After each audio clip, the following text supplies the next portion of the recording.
This video is why the SPHA was completely ignored by EckhartsLadder.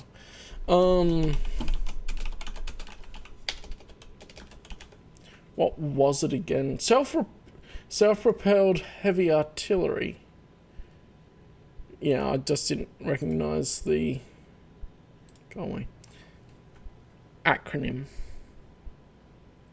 Okay.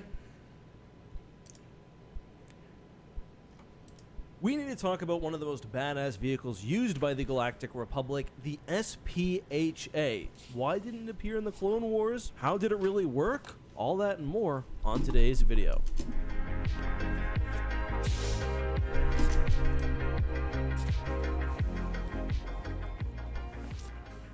Hey guys, this is Justin. Welcome to another video. Now, before we get into the content, I do have a bit of housekeeping. I've put timestamps down below if you want to skip this, but I'm working on a pretty cool project and I need your feedback. So a lot of you are really into the battle breakdown videos I do or the fleet building videos, so I've been trying to think of a way to bring that to life, and I think I've come up with it. So on my store, EckhartsLadder.com, we are going to be selling a variety of stickers and perhaps magnets so you can build your own fleets. All of the ship designs are completely original.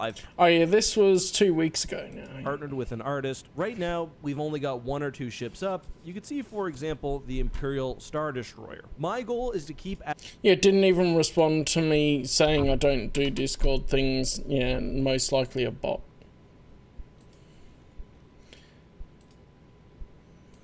Adding ships as long as you guys are interested. We've also got the Nebula Star Destroyer design finished. I just have to make a few final adjustments because the other nice thing is that all of these ships will also properly be to scale. Just working with the artist to get a few things squared away. Then I've just paid for the next 10 designs. So here are my questions to you, and I have a few. The first is, would you be interested in this at all? Oh, well, it came in and it said possible ban evader as well. Or is it really just a waste of time? And that is totally a valid option. If you're not interested, totally cool. I get it. Second, right now with the first product, I have it so when you buy the ISD, you get a left and a right facing version. That's so you can make 2 separate fleets, which I think is honestly most fun. It does up the price a bit, but I think you get a better value. Otherwise, if you want an ISD for each fleet, you've got to buy 2 copies, which ends up being more expensive. Additionally, for smaller ships like Nebulon Bs, for example, I'll probably include as many copies as I can on the sticker, although there is a limit because there needs to be enough material for the sticker to actually detach from the back. The stickers also come in 3 different sizes, and I want to get like the smaller Corvettes up. So most of the time the bots aren't old accounts because they get banned for being bots, and then they have to make new ones and whatnot. I can see what it looks like. If it doesn't look good too small, then I won't offer, that smallest size. Also, this is important. What ships would you like to see? Right now, I have it so that fairly ships long up to channel update meters. section. I might skip through this, but that's pretty cool. I always got the stickers there, and you'll be able to do that. What? Yeah, that's 3 minutes of talking about those. That's a cool idea. I just don't want to hear about that more. Oh, like he's got stickers there. Cool. If you want those, go find and stuff. On to the actual content. I thought it'd be fun to do a quick video on the SPHA because I've often wondered, we get a glory shot of this thing in Attack of the Clones, why doesn't it appear in the Clone Wars show? And I say... That's because the Clone Wars sucks. Anyway. The Clone Wars, because the SPHA actually is used to really cool effect in the Clone Wars micro series, where we see it part of the siege at Munilinst, for example, and... Go Gendy Tartakovsky. See, it's all just the Clone Wars being dumb. And I'm going to dislike it even more. I love the scale of this scene. The Republic with full battle lines actually laying siege to a CIS stronghold. It just looks so cool. Now, the SPHA here actually acts a little bit different than we see it at Geonosis. It seems to be firing its mass driver, though I'm not sure. Wikipedia calls it an SPHAT, but to me, this looks a lot like the mass driver we see fired from the ATTE, for example. It's hard to tell with the micro series though because it's so stylized, and I don't mean that in a bad way. The Clone Wars as a TV show usually had the Republic employing the AV-7 anti-vehicle artillery cannon instead, so maybe it's worth comparing the two different artillery pieces to see why the Republic That'd be an Empire at War mod for sure here. may have used the AV-7 more frequently. Now, from an out-of-universe standpoint, the AV-7 is most likely just easier to animate, and it better fits the scale of most episodes of the Clone Wars, but let's see if we can figure out an in-universe rationale as well. StarWars.com actually had a really good databank article on the SPHA. I did a video on how it's criminal all of these have been wiped from the site, but anyway, the article, which... Yeah, I hate how StarWars.com just completely removed everything. Oh yeah, I've got the link somewhere else. Hang on. I'll find it on the side. I'm gonna have a look at this alongside, like, he would have found the right information.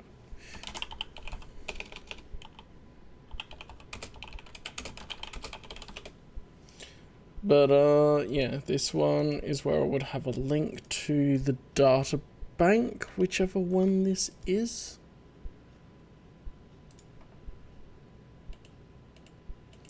On my Canon Tears in the Holocron video. That's it, Souls Databank. It's loading. It's on the Wayback Machine. It's a little bit slow. Oh, let's see what it says first while that's loading. Which is dedicated specifically to the SPHAT, notes that the vehicle was a self-propelled laser artillery piece. Rather than having a rotating turret, the entire vehicle can reposition itself by means of 12 articulated legs. It provides long-range surface-to-surface and surface-to-air fire, while also being immune generally to anti-repulsor lift technology, which is interesting because in the Clone Wars it looks like the SPHAs are actually repulsor lift vehicles with the legs coming down for support, but yeah, there was some miscommunication there, surely. all other sources, including the New Essential Guide to Vehicles and Vessels, have it being a walker. The SPHA... Yeah, I guess that was the stylization of it. It also looks as it does because it's meant to be, according to George Lucas, the cousin of the Clone Walker, i.e. the ATTE. So, one neat thing about the self-propelled heavy artillery piece is that the turbo... Okay, let's see if it loaded. There we go. So, we've got vehicles. And then this will be in S.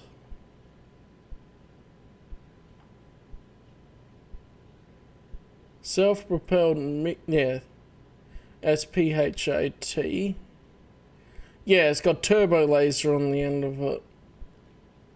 And then... that will take time to load too. Wait, no, I can't open it in a different tab. Read more should be the one I click. Because you get a little thing there.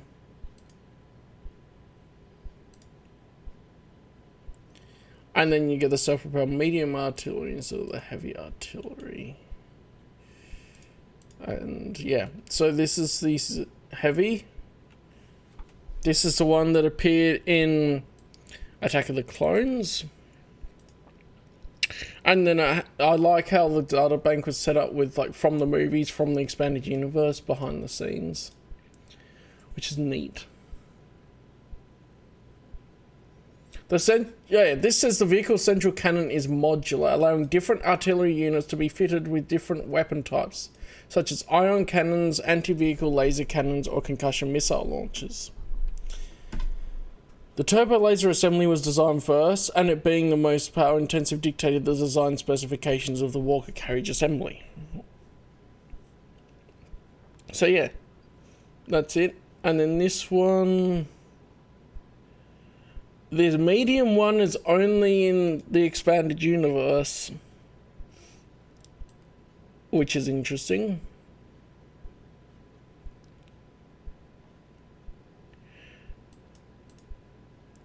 So they downsized it. Yeah, that's an iteration of it that's a smaller version. So this would be the one that he's referencing. I'll put the link in the chat for anyone interested. And that has all of that. Yeah.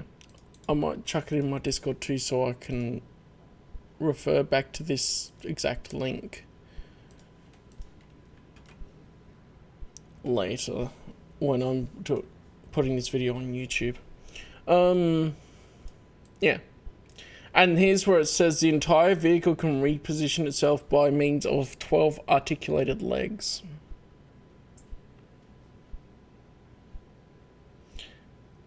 And yeah, all of that. So yeah, the data bank's there in the Wayback Machine, but it is so bad how the Sales.com site removed all of this information, and they removed all of the short stories and stuff that was on Hyperspace that they should have just put up for free.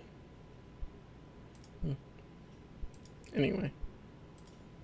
The turbo laser part, as mentioned, can be swapped out for a variety of weapons, including ion he's saying that now, or yeah. concussion missile launchers. However, to me, given the fact that the SPHA is designed around its massive power generator, I think you'd want the turbo laser mass driver or ion cannon variety. It says, and I quote, "The turbo laser assembly was designed first and necessitated a gargantuan reactor core. The size of the reactor necessitated the design of a new vehicle, otherwise they could have just slapped the cannon on existing Rothana products. Alongside the main gun, which could not move side to side, the SPHA also had anti-personnel blasters and dedicated gunners, although if anything's close enough, it's probably bad news for your battle line. The SPHA is meant to fire behind your main battle line, attacking enemies from extreme distances. One downside of the turbo laser model is that it doesn't arc, which again is why I think the Munilinst version is probably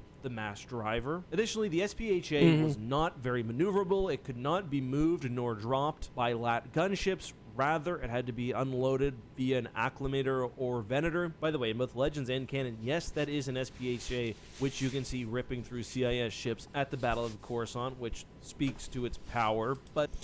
Yeah, I need to rewatch the movies. We need to do a marathon of that. That'd be cool. That's neat detail.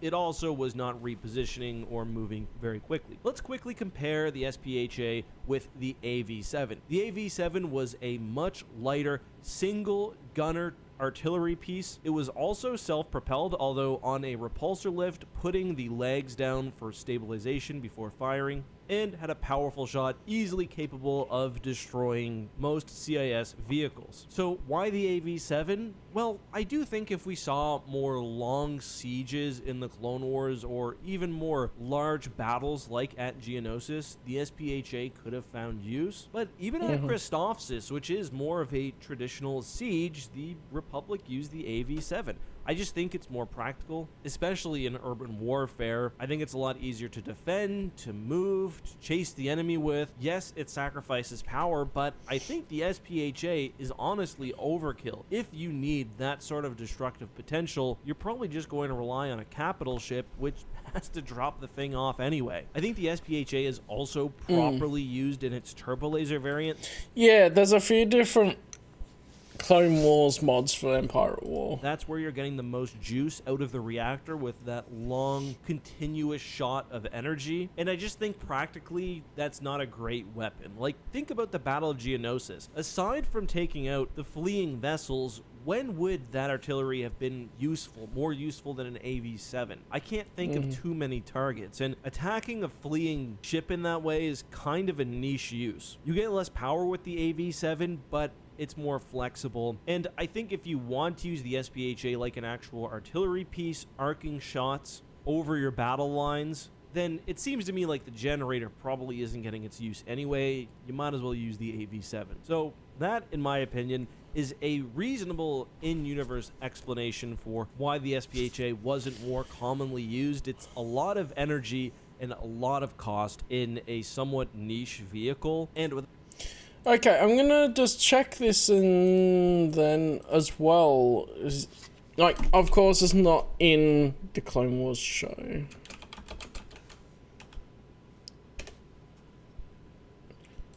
But it also Appeared in Republic Commando, yeah, because they, Battle of Geonosis. They had some comics with it. This would have been, yeah, that's... Jedi Trial features it. Jedi Yoda, that's a comic. Hide in Plain Sight. A few Clone Wars Adventures comics. Labyrinth of Evil. And in The Force Unleashed there's a wreckage of one.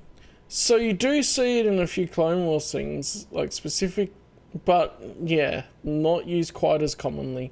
And of course, Galactic Battlegrounds is another RTS. Alright, it's going to be interesting because when I'm looking at Galactic Battlegrounds for the timeline, there's clone campaigns and there's normal Galactic Battlegrounds, which I'm going to see if I end up separating the clone campaigns out of Galactic Battlegrounds when I am going to play it. Yeah, the cine manga for Clone Wars. I forgot they had that one. That's neat. Yeah, I mean, it's gotten a decent amount of representation in the expanded universe, I'd say. That sort of generator running around on those little legs, also probably a maintenance nightmare. I will note, when doing research for this video, I did find some nice pages from the Star Wars fact file about the SPHA. Some of the lore there doesn't quite match how the vehicle developed. The unwieldiness is noted, however, as well as the crew requirements, but while it does note that the SPHA should be a last resort for the clone army because of their size and weight, the SPHA was also designed to take the lead with nearly impenetrable armor, allowing the vehicle to smash apart enemy formation. We don't really see the vehicle employed that way, and the Republic arguably has better options. Yes, the SPHA is heavily armored, but I think the legs would be obvious targets, and vehicles like the Juggernaut, although that came later in the war, certainly were better options for storming the enemy. Going back out of universe, though, it is disappointing we never saw this vehicle more because it is an awesome design and I do think it has a position within the Republic military. But that's my video. I hope you guys enjoyed. Give me feedback on the stuff I mentioned at the beginning, and of course the shop links are down below for both the sticker and the magnet. I really appreciate you guys and your support. I'll see you soon. May the Force be with you. Yeah, that's good. It's interesting to think about. So if I'm gonna look at that again, sources here, we have fact file there. Do I have a copy of that? I'm not sure. I might have to drum up a copy of the Star Wars fact file. Some of the source books I only find that I'm missing when I go, hang on, I wanted to look in that because it's been mentioned somewhere. I don't have a copy of it. Okay.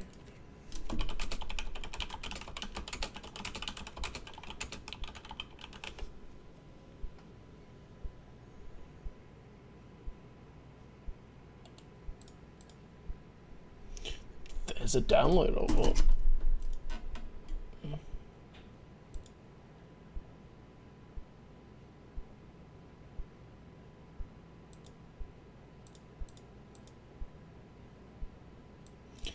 I will get the fact file there though, because then I can refer to it.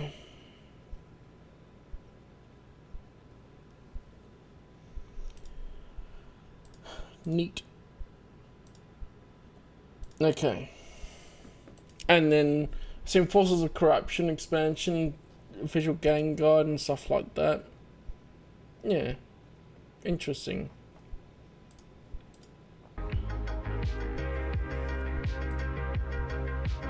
No, that one might not download properly because it's being funky.